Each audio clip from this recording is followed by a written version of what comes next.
Hey guys, how's it going? This is Mike from M&R Automotive. I want to thank you for following us on social media, for your support within our company, and I wanted to do a video of how to install the fog light kit on the 2021 Ford Bronco. Lights into the shroud bracket.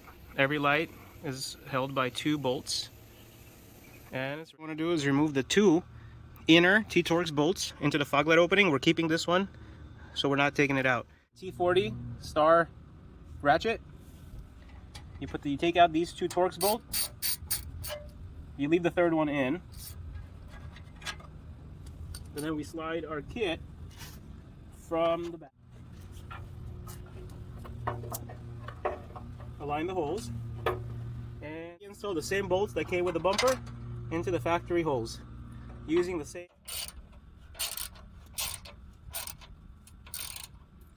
Snug fit, snug fit.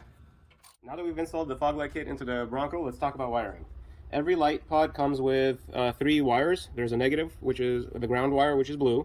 There's a positive wire for the amber light, which is yellow, and a positive light for the white light, which is brown.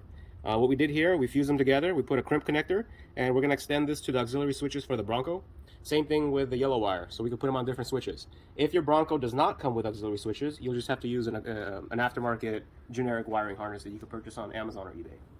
Hey guys, thanks for watching through our video and enjoy the new upgrades for your truck.